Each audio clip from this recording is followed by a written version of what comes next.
In this video, we are going to discuss about the types of market, and in detail, we are going to discuss about the perfect competition.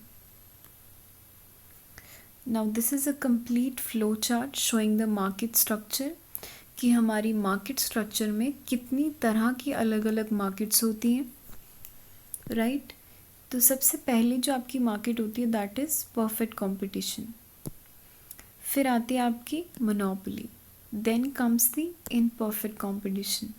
Imperfect competition के अंदर भी दो तरह की सब markets होती हैं. First is oligopoly, second monopolistic.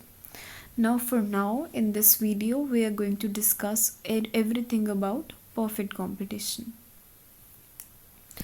Before we get in, what is perfect competition? थोड़ा सा हम यहीं से पहले आइडिया ले लेते हैं मार्केट का. Before going in bookish language, just taking a real life example. आप किसी शॉप पर रजिस्टर लेने जाते हो, राइट? नॉर्मल एवरेज एक रजिस्टर आ जाता है आपका 20 to 30 रुपीज़. अगर आपको कोई शॉपकीपर वही सेम रजिस्टर 50 to 100 के बीच में बेचे, will you take it? No, you will not, क्योंकि आपको पता है आप कब से लेते आ रहे हो रजिस्टर. कितनी और दुकानें हैं जो सेम रजिस्टर पुराने रेट पे दे रही हैं. तो क्या आप वो 50 और 100 रुपये वाला रजिस्टर लोगे जो एक्चुअल में 20-30 रुपये का है? No, you will not. आप उस दुकान से छोड़ोगे और वहीं पे आपको ज़्यादा आगे नहीं जाना पड़ेगा. आसपास इतनी दुकानें मिल जाएंगी जो रजिस्टर्स बेच रही होंगी, आप उस पर जाके सेम रजिस्टर अपने पुराने प्राइस पे ले लेंगे. Now what is this whole kind of market structure example which I gave you just now for registers? ये जो हमने एग्जाम्पल लिया अभी रजिस्टर वाला एक मार्केट सिचुएशन का, ये कौन सी मार्केट का है? This is all about perfect competition. एक और एग्जाम्पल ले लेते हैं यहीं पे. Dairy products, milk. अब दूध है, ठीक है, आप 10 जगह से अलग अलग ये ले सकते हो. है तो प्रोडक्ट एक ही ना, एक ही तरह का है. जब आपको पता है कि ये इतने का ही एक पैकेट है, this packet is for 30 rupees, इतना मिल्क ये 30 रुपीज़ का पैकेट आ रहा है. वही पैकेट उतनी क्वांटिटी कोई आपको 40, 60, 80 में देगा, will you take it? No, क्योंकि आपको बहुत अच्छे से नॉलेज है और आसपास और बाकी इतनी दुकानें उसी सिमिलर प्रोडक्ट की, आप जाओगे और दूसरी शॉप से इजीली ले लोगे. ठीक है. Now this whole market structure is perfect competition, जहाँ पे एक ही तरह का गुड बिक रहा है और उस गुड को बेचने के लिए आपके पास बहुत सारे बायर्स होते हैं. और सिमिलरली जैसे बहुत सारे बायर्स होते हैं वैसे ही बहुत सारे सेलर्स भी होते हैं.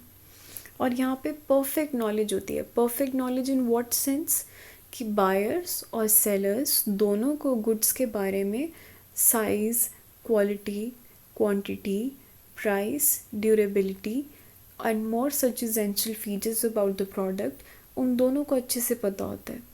कोई भी एक दूसरे का पागल नहीं बना सकता है. Okay, this is perfect competition. Now let's read the definition. A perfect competition market is that type of market in which the number of buyers and sellers is very large. बहुत सारे होते हैं ये. All are engaged in buying and selling a homogeneous product. Now what is a homogeneous product?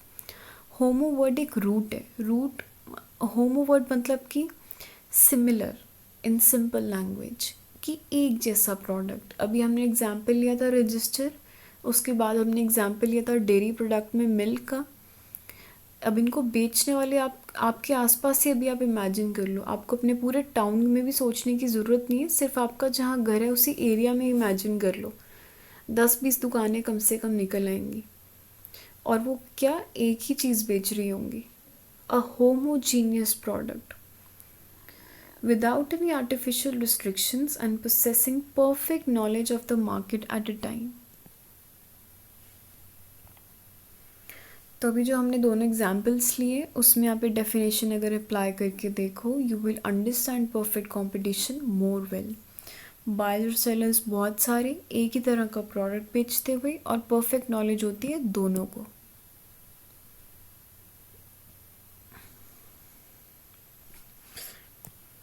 Characteristics of perfect competition. अब कुछ essential features भी होते हैं परफेक्ट कंपटीशन के to understand it more correctly. Number 1, large number of buyers and sellers. ये अभी हम 2-3 बार definition में समझते वक्त पढ़ चुके हैं. Homogeneity of the product. Now homo word again means similar. Hindi में जिसे कहते हैं एक समान, एक ही जैसा प्रोडक्ट, एक ही तरह का कोई good. Then the third point is free entry and exit of firms. की मतलब कि इस तरह के मार्केट स्ट्रक्चर में कोई रोक टोक नहीं होती है. जब बहुत ज़्यादा प्रॉफिट्स हो रहे होते हैं तो नई फर्म्स एंटर कर सकती हैं, और अगर लॉसेस या नुकसान शुरू हो जाएं तो फर्म्स लीव कर सकती हैं. Number 4, perfect knowledge of the market. ये भी हमने डेफिनेशन में डिस्कस करा है रजिस्टर के एग्जाम्पल में, कि buyers as well as the sellers, जो बेचते हैं और जो खरीदते हैं, दोनों को अच्छे से नॉलेज होती है मार्केट में जो आप प्रोडक्ट लेना चाह रहे हैं, उसकी साइज़, क्वालिटी, क्वांटिटी, ड्यूरेबिलिटी, हर चीज़ के बारे में. Number 5, perfect mobility of the factors of production and goods. जो भी वो गुड्स बनाने के इनपुट्स होते हैं वो आप एक से दूसरी जगह भी शिफ्ट कर सकते हैं. उनमें भी कुछ रिस्ट्रिक्टेड नहीं होता है कि एक ही जगह पे आपकी जैसे लेबर है वो वहीं या काम कर सकती है. It can change, it can move. Absence of price control. Yes, जो भी फर्म और इंडस्ट्री, फर्म कभी भी अपना प्राइस खुद नहीं बना सकती है. It takes the price from industry. Perfect competition among buyers and sellers. Yes, there is a perfect cut to cut competition कि किसका ज़्यादा बिक रहा है, किसका कम बिक रहा है, क्यों हो रहा है. Absence of transport cost. वहाँ पे कोई भी ट्रांसपोर्ट कॉस्ट नहीं होती. यहाँ पे एक नॉर्मल ट्रांजेक्शन चलती है. बायर आता है, सेलर से गुड लेता है, पे करता है और चला जाता है. One price of the commodity. Like we can understand this with the help of the example we took before. Registers की शॉप. ऐसा नहीं होता है ना कि रजिस्टर्स के अलग अलग रेट्स होते हैं, एक ही रेट होता है. तो under perfect competition only the one price is prevailing in the market. So these are all the characteristics of perfect competition. मतलब परफेक्ट कंपटीशन मार्केट स्ट्रक्चर की विशेषताएं: large number of buyers and sellers, homogeneity of the product, free entry and exit of the firms, perfect knowledge of the market, perfect mobility of the factors of production, absence of price control, perfect competition among buyers and sellers, absence of transport cost, one price of the commodity. What my thinking is कि instead कि हम इन सारे points को ऐसे रट्टा मार के याद करें. अगर आप परफेक्ट कंपटीशन को लॉजिकली समझना चाहते हो तो अपने मन में इस मार्केट का एग्जाम्पल लेके चला करो. अगर आप एग्जाम्पल लेके चलोगे तो आपको ये सारे पॉइंट्स रट्टे नहीं मारने पड़ेंगे, रूट लर्निंग नहीं करनी पड़ेगी. So try learning logically. A perfect competition में एटलीस्ट इन दिस वीडियो आप रजिस्टर का एग्जाम्पल लेके चलना. Now comes the next topic, price and output determination under perfect competition. कि परफेक्ट कंपटीशन के अंदर एक फर्म अपना प्राइस कि उसने किस कीमत पर कुछ बेचना है और अपना आउटपुट कितना बेचना है वो कैसे डिसाइड करती है.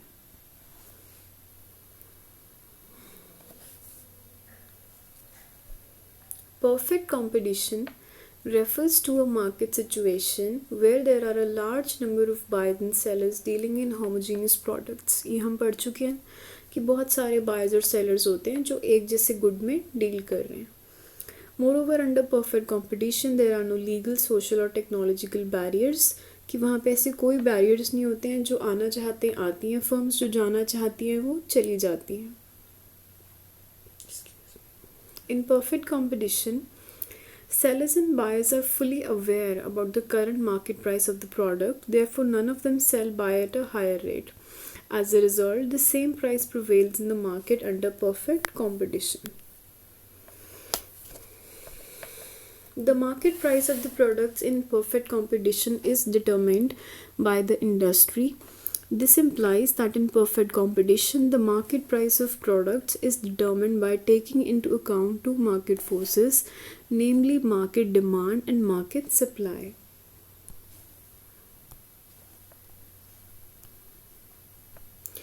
ये आपकी प्राइस और आउटपुट डिटर्मिनेशन में सबसे इम्पॉर्टेंट चीज़ यही है कि जो फर्म है, जो एक रजिस्टर बेचने वाला है, वो खुद प्राइस नहीं डिसाइड करता, वो अपनी इंडस्ट्री से प्राइस लेते हैं। इंडस्ट्री, जिसे आप हिंदी में उद्योग कहते हैं। फर्म, एक रजिस्टर बेचने वाला, खुद रजिस्टर का प्राइस नहीं डिसाइड करता, वो जो अपनी इंडस्ट्री होती है, इंडस्ट्री मतलब टोटल रजिस्टर बेचने वाली टोटल शॉप्स, वो सब मिलके अपनी डिमांड सप्लाई इकट्ठी करती हैं, फिर एक कॉमन प्राइस निकालती हैं जैसे कि ₹20, और उस पर सारे बेचते हैं। ठीक है, ये चीज़ क्लियर है। The market price of products in perfect competition is determined by the industry. This implies that in perfect competition, the market price of products is determined by taking into account two market forces, namely demand and supply. अगर आपने ये चीज़ याद रख ली है तो आपका समझ लो perfect competition clear है. That firm is a price taker and industry is a price maker.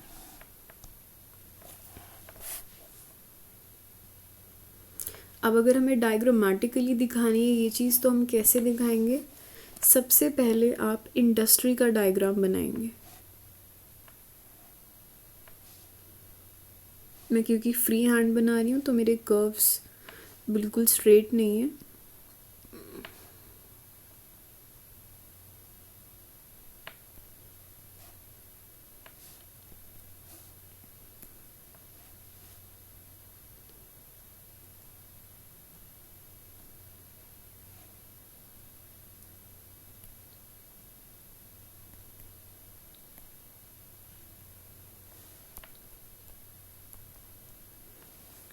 अब देखो, इस डायग्राम में इंडस्ट्री ने अपने डिमांड और सप्लाई फोर्सेस बनाए।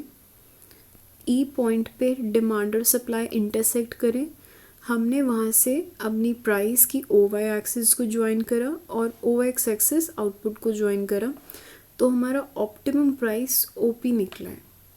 तो अब जो हमारी फर्म है वो तो इंडस्ट्री से लेती है प्राइस, तो अब हम अपनी फर्म को पहले ड्रॉ कर लेते हैं।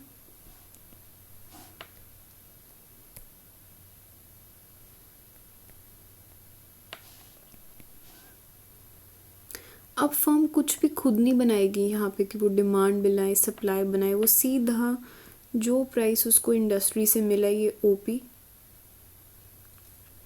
वो ये प्राइस ले लेगी। और सिंपल हम बता देंगे कि ये हमारी फर्म ने फिगर नंबर 2 में फिगर नंबर 1 इंडस्ट्री से प्राइस ले लिया। इंडस्ट्री ने प्राइस निकाला OP through demand and supply forces, then in perfect competition the firm took the same OP price from industry and started producing its output. This was the equilibrium of the industry under perfect competition. Equilibrium for price.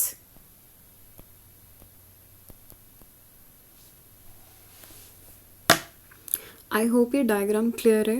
Figure number 1 shows the industry which is making its price OP through demand and supply forces which intersect at E point. Then the firm in second diagram takes the OP price same as the industry and starts producing its output. So this again clears one thing, that the firm is a price taker and industry is a price maker under perfect competition. Perfect competition के अंदर आपकी firm price लेती है, industry price बनाती है।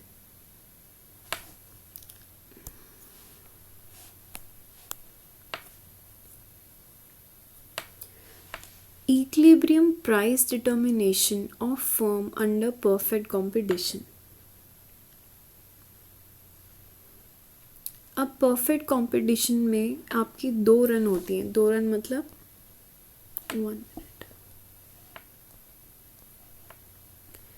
एक होती है आपकी शॉर्ट रन, दूसरी होती है आपकी लॉन्ग रन. ठीक है. नो फर्स्ट ऑफ ऑल हमें शॉर्ट रन और लॉन्ग रन में डिफरेंस पता होना चाहिए. शॉर्ट रन मीन्स जहाँ पे at least 1 output is fixed. कम से कम आपका एक इनपुट, एक फैक्टर ऑफ प्रोडक्शन फिक्स्ड है, बाकी सब वेरिएबल है. 1 is fixed, rest variable. For example, आपने लैंड ले ली है, अपना कैपिटल अमाउंट ले लिया है, लेबर ले लिया है. अब आप जो कैपिटल, जो आप पैसा इन्वेस्ट कर रहे हो, वो आप बदल सकते हो, वो वेरिएबल हो गया. आपने 10 चने लगाए हैं बनाने के लिए, वो आप चेंज कर सकते हो, 10 से आप 15 कर सकते हो, वो वेरिएबल हो गए. बट लैंड आपने जितनी ली आप उतनी ही रखेंगे. So this is short run, कि एक फैक्टर फिक्स्ड है, बाकी सब वेरिएबल हैं. Whereas in long run all are variable. मतलब कि आपके सब फैक्टर्स बदल सकते हैं. अगर आपने इतनी लैंड ली है तो आप उसको बढ़ा के डबल कर सकते हैं, आप कम कर सकते हैं, आप ज़्यादा ले सकते हैं. All are variable. So first of all, this is the basic difference between short run and long run. One factor at least fixed, rest variable. In long run all are variable.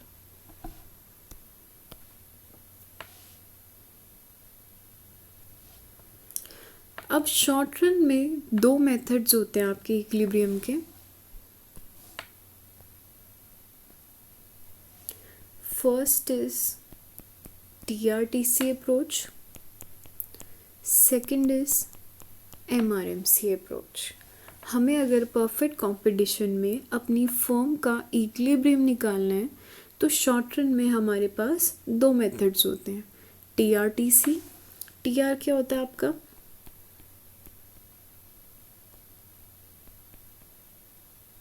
Total revenue.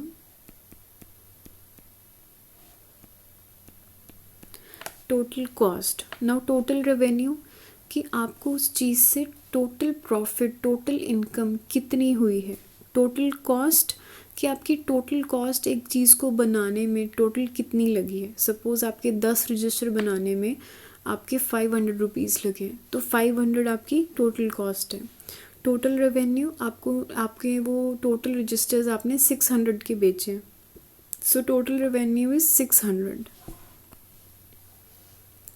MR क्या होता है आपका? Marginal revenue. MC marginal cost. जहाँ भी word marginal आ जाए ना, you have to put one thing in definition, one unit, one extra unit. अगर revenue है तो एक यूनिट और बनाने से जो आपको कमाई हो रही है, that is marginal revenue. Marginal cost, जो एक यूनिट और बनाने से जो आपका उसके ऊपर खर्चा हुआ है, दैट इज़ मार्जिनल कॉस्ट. ठीक है. सो फर्स्ट हम अपनी ये वाली अप्रोच करते हैं, फिर हम ये वाली अप्रोच समझेंगे, TRTC अप्रोच.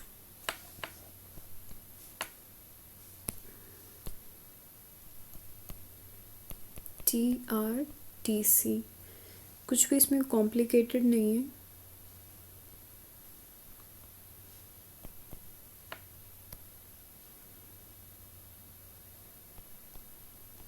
OY एक्सिस पर आपका शो होगा revenue, cost and profit. OX axis पर आपका शो होगा आउटपुट. ठीक है. अब O से स्ट्रेट लाइन हम बनाएंगे TR, टोटल रेवेन्यू, और आपका टोटल कॉस्ट का कर्व कुछ ऐसा बनता है. जहाँ पे ये इंटरसेक्ट कर रहे हैं वहाँ आप इनको AB मार्क कर लीजिए. अब ये चीज़ फॉर बेसिक अंडरस्टैंडिंग समझा रही हूँ. जो भी जिस भी चीज़ का कर्व ऊपर होगा ना, जैसे सपोज TC का ऊपर है, TR का नीचे, obviously this curves shows that TC मतलब आपकी कॉस्ट, आपकी लागत वो ज़्यादा है टी आर से, ठीक है। अब इस कंसेप्ट को माइंड में रखना। Coming back to the diagram, before A point क्या हो रहा है, ए पॉइंट से पहले कौन सा कर्व ऊपर है, ये जिगजैग वाला, दैट इज़ टी सी। मतलब आपका टी सी, आपकी कॉस्ट बिफोर ए पॉइंट ज़्यादा है। तो जब आपकी कॉस्ट ज़्यादा लग रही है, क्या आप तब अपना बिजनेस रन करोगे? नो। फिर हम आते हैं ए से बी के बीच। अब ए से बी के बीच टी आर का कर्व ऊपर है, मतलब आप कमा ज़्यादा रहे हो, खर्चा कम हो रहा है। यहाँ आप थोड़ा सा आप अपना बिजनेस कर सकते हो। एंड आफ्टर बी फिर से आपका टोटल कॉस्ट का कर्व ऊपर आ रहा है, तो मतलब कि आपका कॉस्ट ज़्यादा लग रही है, आप फिर से बिजनेस नहीं करोगे यहाँ पे। तो इस डायग्राम से हम इतना तो मन में एज्यूम अभी चल लेते हैं कि before A and after B you won't go for production, because यहाँ पे आपकी कॉस्ट ज़्यादा है। किससे? रेवेन्यू से। अब ये जो ए बी पॉइंट्स हैं, इन ए बी पॉइंट्स को कहते हैं break even points. Break even points मतलब कि where T R is equal to T C, T R is equal to T C. अब हम चाहें तो अपनी प्रोडक्शन यहाँ भी कर सकते हैं ए पे बी पे, कि भाई 10 रुपये हमारा खर्चा है, 10 रुपये हम उससे कमा रहे हैं। बट जब हमारा प्रॉफिट हो रहा है तो हम प्रॉफिट चूज़ करेंगे या फिर neutral? We will go for profit. A और बी में जहाँ पे भी सबसे ज़्यादा गैप होगा, मतलब वहाँ आपका सबसे ज़्यादा प्रॉफिट होगा।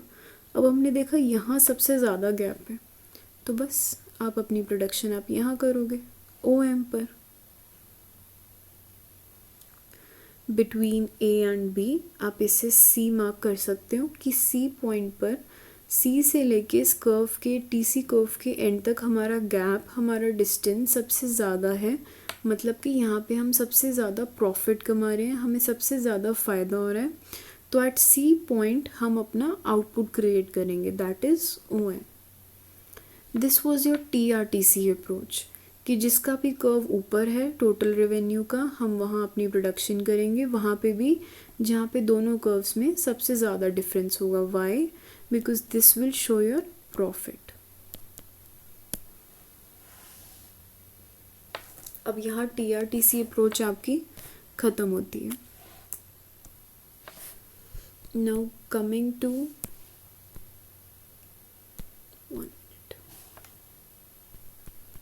MRMC अप्रोच, ठीक है। Marginal revenue, marginal cost. अब ये आपकी सबसे इम्पॉर्टेंट है। TRTC ठीक है, आपने समझ ली, but MRMC is your base. इसके ऊपर आपका सारा आगे इक्विलिब्रियम चलेगा।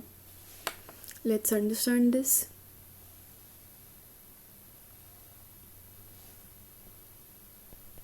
अभी हम फर्म का डायग्राम बना रहे हैं। फर्म में आपका AR और MR कर्व इक्वल होता है। AR आपका प्राइस होता है, average revenue is equal to price also. ये MR थोड़ा टेढ़ा मेढ़ा बन गया। 1 मिनट। मतलब ये चीज़ आपने याद रखनी है परफेक्ट कंपटीशन में, कि AR is equal to MR होगा, और AR आपका प्राइस भी दर्शाता है, and it is a horizontal line parallel to OX axis. AR is equal to MR, ठीक है। अब MRMC में दो कंडीशंस होती हैं इस अप्रोच में। सबसे पहली, that MC should be equal to MR, ठीक है। दूसरी अप्रोच होती है दैट MC शुड कट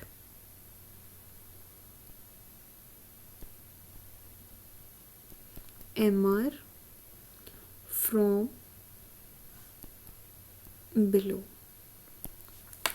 ठीक है। तो ये हमने बना दिया अपना MC का कर्व।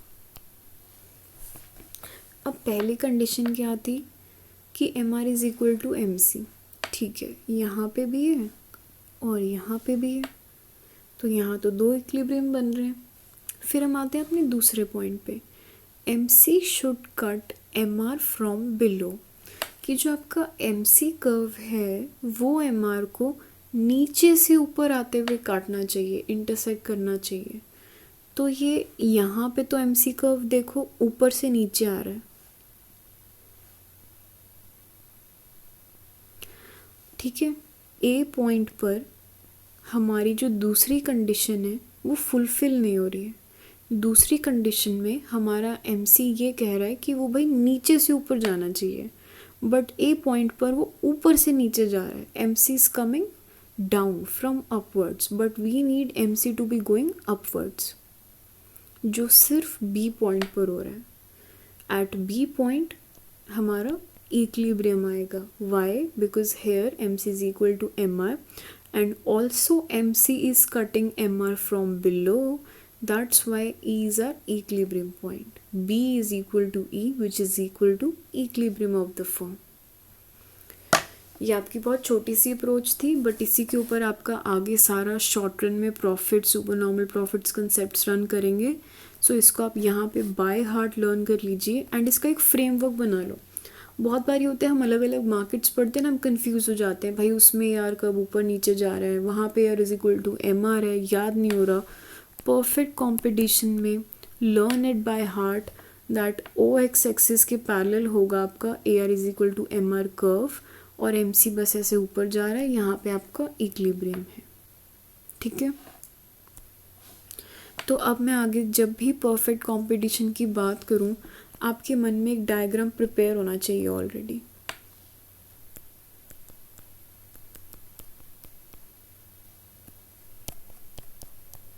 और ये आपका इक्विलिब्रियम, ठीक है। ये मैंने फटाफट रफ में बनाया है, इसलिए बनाया है कि आगे हम जो भी पढ़ेंगे इस वीडियो में परफेक्ट कंपटीशन का, आपने उससे पहले ही अपने मन में ये डायग्राम प्रिपेयर रखना है। जैसे ही परफेक्ट कंपटीशन का टॉपिक उठे, पहले आपने परफेक्ट कंपटीशन, फिर आपने एम आर और एम सी अप्रोच का इक्विलिब्रियम, उसके आगे हम कंसेप्ट रन करेंगे।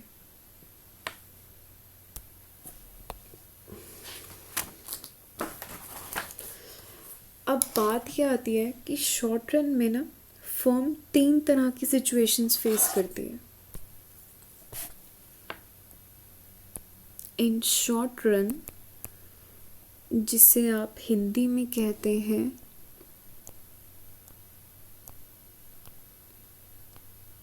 अल्पकाल, आपके पास 3 सिचुएशंस होती हैं, ठीक है।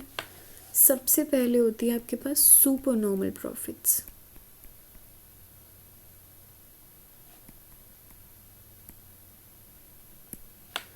फिर होती है नॉर्मल प्रॉफिट्स, और फिर आती है minimum losses.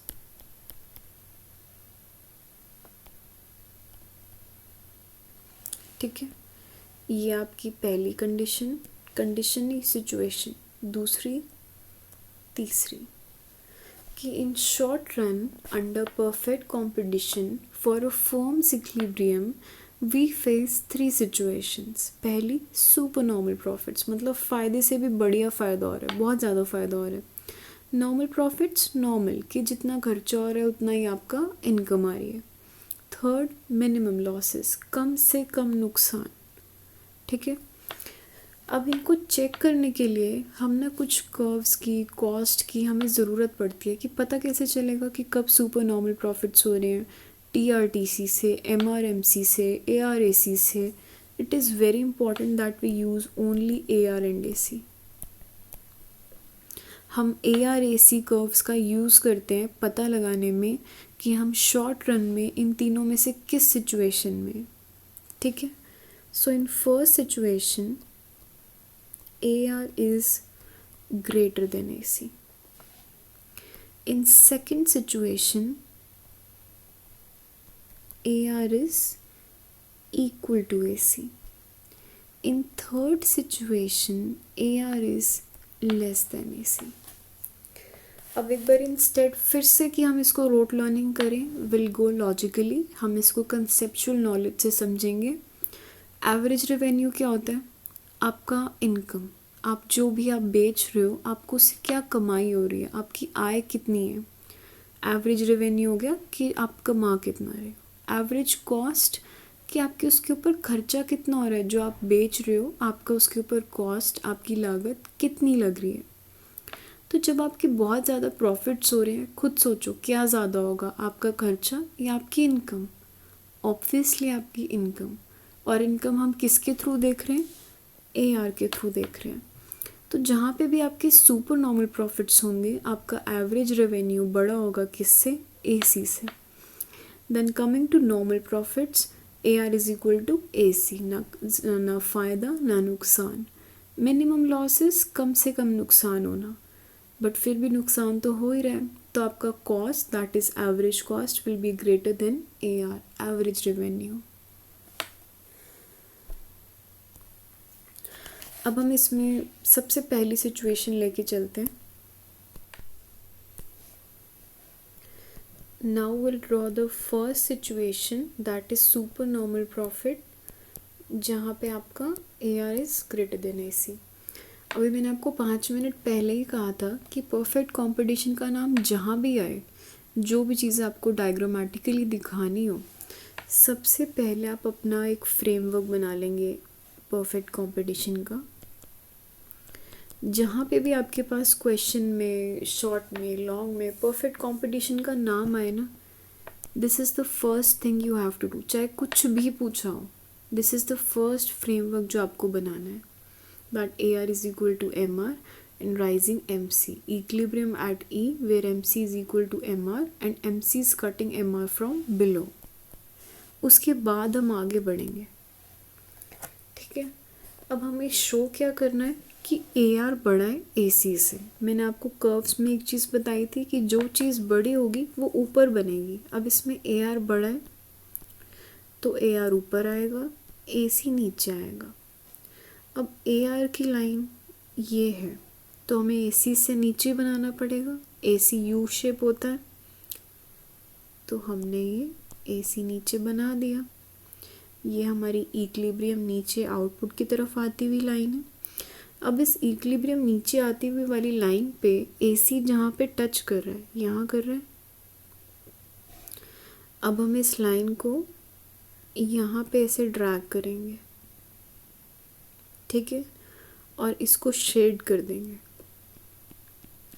And we will explain कि ये जो शेडेड रीजन है, this is nothing but super normal profit. बहुत ज़्यादा फ़ायदा कमाना। जब आपका AR कर्व AC से ऊपर होता है इक्विलिब्रियम लाइन पे, वहाँ पे जितना भी गैप होता है AC और AR में, वो सुपर नॉर्मल प्रॉफिट दर्शाता है।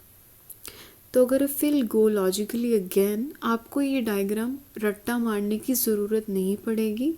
पहले आप फ्रेमवर्क बनाइए, इस चीज़ को समझिए कि जो चीज़ ज़्यादा उसका कर्व ऊपर आना चाहिए, इक्विलिब्रियम लाइन पे उनका गैप ज्वाइन करिए और आपका डायग्राम बन जाएगा, ठीक है। Again OY axis, OX axis, हमने फ्रेमवर्क बनाया AR is equal to MR, हमने अपना MC बनाया। उसके बाद हमने रिलेशन देखा AR is greater than AC। Equilibrium line पे हमने AR को ऊपर रखा और नीचे AC बना दिया। फिर इस इक्विलिब्रियम लाइन पे जितना भी गैप आया ये हमने बता दिया, this is super normal profit. ये वाला एरिया आपका, this is super normal profit. Now let's go to the second situation. Second था आपका नॉर्मल प्रॉफिट। उसके अंदर क्या था, AR is equal to AC।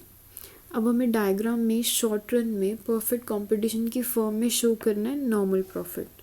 सबसे पहले हमने अपना फ्रेमवर्क बना लिया परफेक्ट कंपटीशन का जो होता है।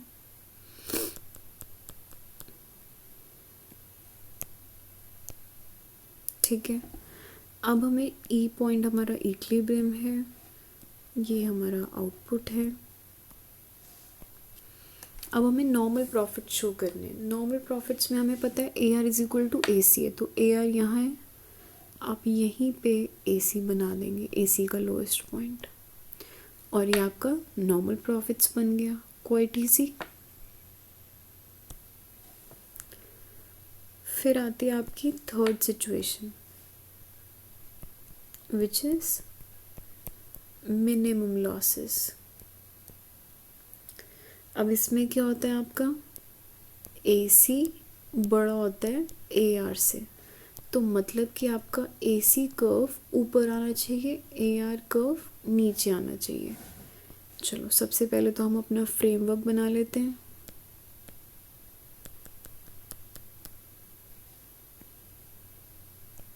बना लिया।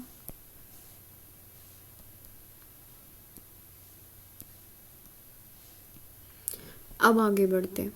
अब यहाँ तो है हमारा इक्विलिब्रियम पे AR कर्व, बट हमें अपना AC कर्व ऊपर चाहिए इसे, तो वेरी सिंपल, हमने AC कर्व ऊपर बना लिया।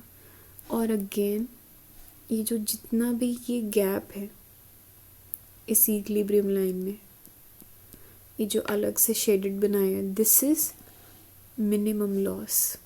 ये आपका लॉस दर्शा रहा है, ये वाला पार्ट। जितना भी आपकी इस AC और AR कर्व में इक्विलिब्रियम लाइन में गैप आ रहा था, उसको हमने बॉक्स में ड्रॉ करा, शेड करा और ये समझाया कि this is our minimum losses. This was about short run 3 conditions: supernormal profits, normal profits, minimum losses, जहाँ पे हम AC और AR के थ्रू अपने डायग्राम्स बनाते हैं। And this was a very easy method to not get confuse regarding diagrams. अपना framework याद रखिए, कंडीशंस याद रखिए और आपको खुद आपके डायग्राम्स बनाने आ जाएंगे, क्योंकि परफेक्ट कंपटीशन के अंदर सबसे ज़्यादा प्रॉब्लम्स होती है कि डायग्राम्स नहीं याद रहते हैं। तो आप पहले तो परफेक्ट कंपटीशन को एक रियल लाइफ एग्जाम्पल से समझना, जैसे मैंने आपको डेयरी प्रोडक्ट्स का, रजिस्टर का, आप कुछ भी एग्जाम्पल ले सकते हो।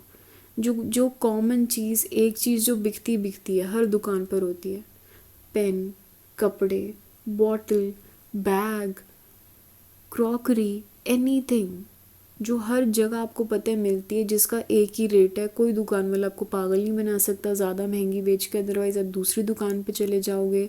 एक प्रोडक्ट, बहुत सारे बायर्स सेलर्स और perfect knowledge, no transport cost, no transaction cost, nothing. ऐसे रियल लाइफ एग्जांपल से आप मार्केट स्ट्रक्चर याद रखो।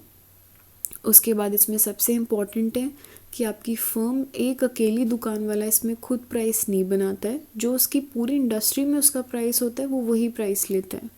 तो उसमें आप अपना प्राइस डिटर्मिनेशन इंडस्ट्री के थ्रू करते हो। फिर हम इसमें 2 अप्रोच बताते हैं, TRTC और MRMC अप्रोच। TRTC सिंपल कि जहाँ आपका प्रॉफिट ज़्यादा आप वहाँ बनाएंगे। MRMC approach marginal revenue, marginal cost, बहुत इंपॉर्टेंट है। उसके बाद आप शॉर्ट रन में अपनी ये 3 सिचुएशंस याद करेंगे: super normal profits, normal profits, minimum losses. I hope यहाँ तक इस वीडियो में आपको सब कुछ समझ आया हो। Moving on to now long run.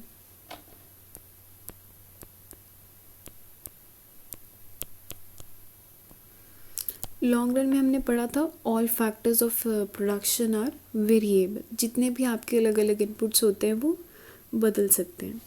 अब जो लॉन्ग रन होता है ना, इसमें एक ही कंडीशन होती है, एक ही सिचुएशन होती है, नॉर्मल प्रॉफिट्स।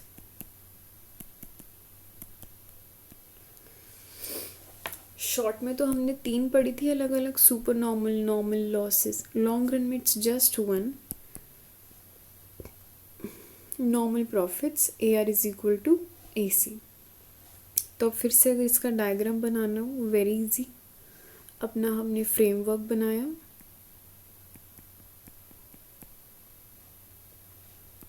MC कर्व बनाया और इक्विलिब्रियम पे ही हमने AC टच कर दिया और ये हमने आउटपुट दिखा दिया। ये हमारा प्राइस OYX। बस लॉन्ग रन में एक चीज़ ध्यान रखनी होती है, अपने कर्व्स के आगे आप L लगा दीजिए, MC और AC के आगे। ये आपका पूरा लॉन्ग रन कंप्लीट हो गया। So long run was a short topic, क्योंकि इसमें एक ही सिचुएशन होती है, नॉर्मल प्रॉफिट्स। बस इसमें आपने शॉर्ट रन का सेकंड का सेम डायग्राम बनाना है, बट कर्व्स के आगे आपने LL लगाना है। सो आई होप परफेक्ट कंपटीशन में एटलीस्ट इंडस्ट्री नहीं बट फर्म के बारे में आप सबको क्लियर है। that in perfect competition your firm is a price taker, not a price maker. Industry instead is a price maker. आपके perfect competition के features और सबसे important concept जो perfect competition में है, that is short run में 3 situations.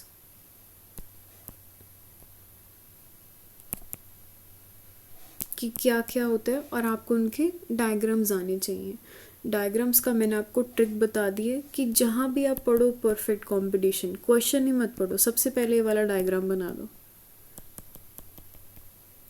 उसके बाद आगे सोचो क्या करना है. इसी डायग्राम पे आपका पूरा परफेक्ट कंपटीशन बेस्ड होता है. अगर आपको ये डायग्राम याद है, आपके आगे सारे डायग्राम्स ठीक होंगे. उसके बाद क्योंकि आपका होता ही सिर्फ AC और AR के लिंक से बनते हैं डायग्राम्स. AC AR का रिलेशन मैंने आपको समझा दिया. जो ज़्यादा होगा उसका कर्व ऊपर आना चाहिए, जो कम होगा उसका कर्व नेचुरली नीचे आना चाहिए. तो आपको डायग्राम्स भी कॉम्प्लिकेटेड नहीं लगने चाहिए, कोई प्रॉब्लम नहीं होनी चाहिए परफेक्ट कंपटीशन के ऊपर. Still if any one of you has a doubt can put comments in the section. I'll try clearing up. For now, thank you for watching.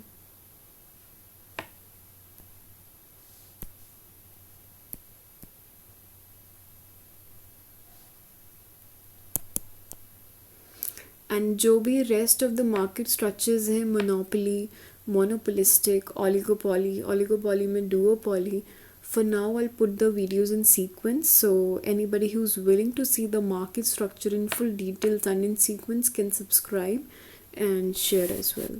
Thank you.